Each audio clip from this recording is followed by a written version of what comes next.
Hello, I'm Rob Phillips, and welcome to my channel, where I teach you how to live a more balanced and present life through yoga and meditation. So tell me if the following scenario sounds familiar to you.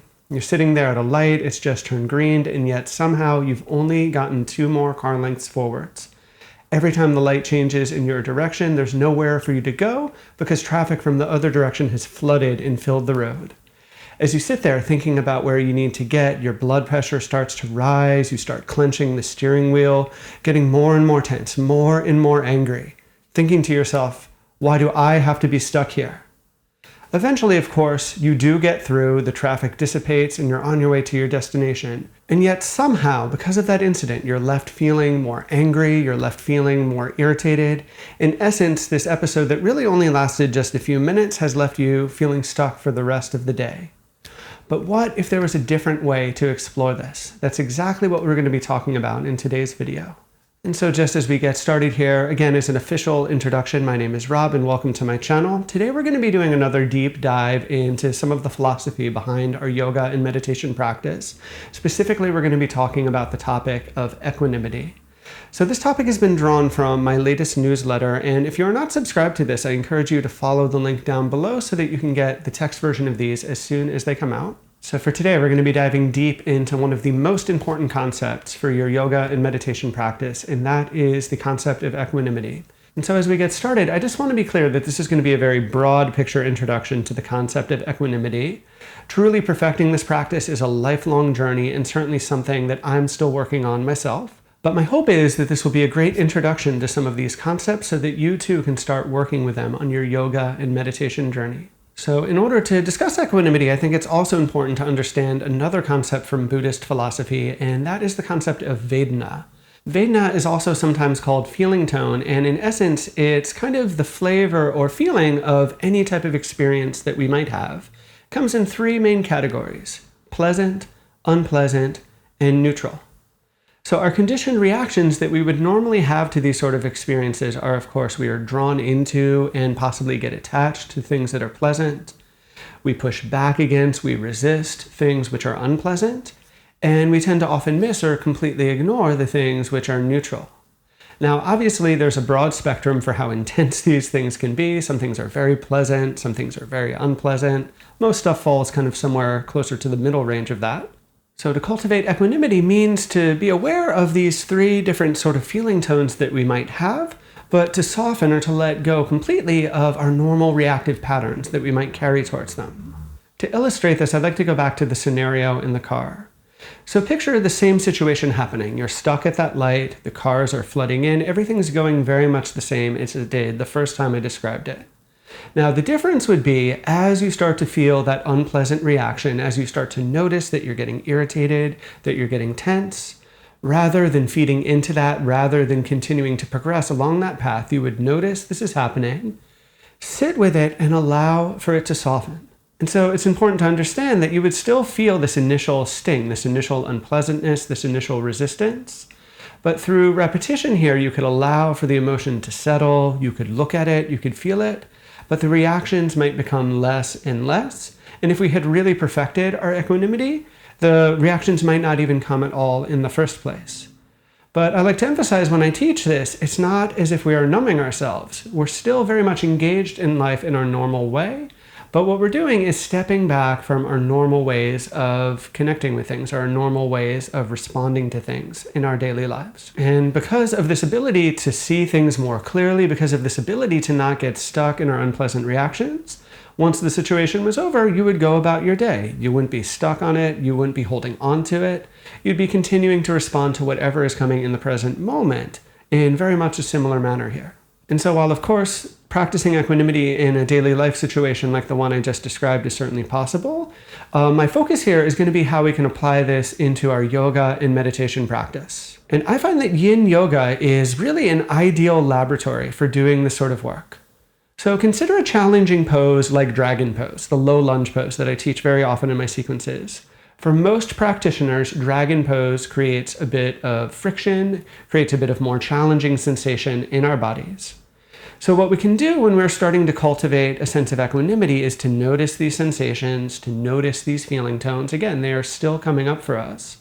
But very much like what I said a minute ago in that car scenario, rather than getting stuck on them, rather than feeding into them, we would allow them to relax. We would allow them to soften. So instead of becoming more tense, more resistant, more rigid, we let the sensations come and go. We let the experience evolve and progress as it naturally does. And again, to emphasize, like I did before, it's not as if we suddenly like this pose. It's not as if we're ignoring the feeling. It's not as if we're pushing it aside or numbing ourselves. But what we're learning is a more skillful way to relate to that experience. And I love teaching this in yin yoga because it gives us such a nice controlled environment in which to work with that. And so I also do want to be completely clear here that when we're doing this practice, especially in a physical situation like yoga, we want to never ignore pain. We're still working safely with the body. We're still kind of sticking to our key principles of how we practice. But what we can open up to is the possibility of seeing where that line is, working with a bit of friction without getting stuck on it. But of course, there may be many times when the right thing to do is to react, is to move, especially if we think that harm may be happening there. And so I find that learning how to explore equanimity is maybe most straightforward when it comes to difficult sensations because the reactivity tends to be rather clear. But what about the more subtle reactions we have to, say, a pleasant situation? So a good place to explore this might be in your shavasana at the end of your class, or maybe in a resonance pose in the middle of the class. You're laying there feeling nice, feeling pleasant, maybe that kind of cool buzzing sensation that we sometimes get. When the teacher calls you out, rather than smoothly transitioning into the next pose, you feel frustrated. You wanted to stay there longer. You notice that rub, you notice that push, and that is the attachment to the pleasant sensations that you were just feeling. You don't want to leave this pleasant situation and go on to what might be less pleasant in the future. Working with neutral sensations is maybe even more subtle than that. But I'd like to invite you, even here as you watch this video, to really become aware of the many neutral things that are likely arising for you. For example, can you notice the weight of the clothing on your body? Maybe notice the contact with the ground beneath you, the seat, movements of air on the skin, subtle background noises. All these things are always there, but the brain, with good reason, tends to tune them out to limit bandwidth. But when we cultivate a sense of equanimity, we try to open up to really everything. And that includes the more neutral sensations, the more subtle sensations. We can really start to notice them as they come and go. In essence, we're becoming more attuned. We're tuning in on this deeper level to everything across the spectrum. And so I have explored some of these concepts on my channel here before. So I'm going to put a link up in the corner here as well down in the description for a practice where we work specifically with Vedna. Another great concept that you can explore is noting meditation. This is in essence where we make a subtle mental note of whatever we're experiencing. And again, I have some guided meditation practices for this here, and I'll put some links so that you can check them out after you're finished with this video. Now, as we get more refined in our practice, there is of course the possibility of a shadow side to this. I want to be immensely clear. Equanimity is not dispassion. Equanimity is not numbness or indifference, and it can be really subtle sometimes to distinguish between the two. So I want to be clear here that when we are practicing equanimity, we are actually feeling more connected with what's arising. We're really tuned in, we're really aware. But what we're letting go of is the reactivity. And I think you'll find as you learn to soften that, as you learn to kind of let go of resistance or attachment, you're actually able to feel more connected and more alive even within your experience. And again, like I said earlier, be particularly careful when you're doing this work in your physical practice. We never want to risk harming the body. We always want to be safe. We always want to be careful. So if you're not sure if you're past that threshold of pain, remember it's always best to err on the side of caution. And so to summarize this very broad picture introduction to this concept of equanimity, I just want to remind us all that this is a lifetime practice. I make no claim whatsoever to have perfected this. I still work with my conditioned patterns, with my reactions.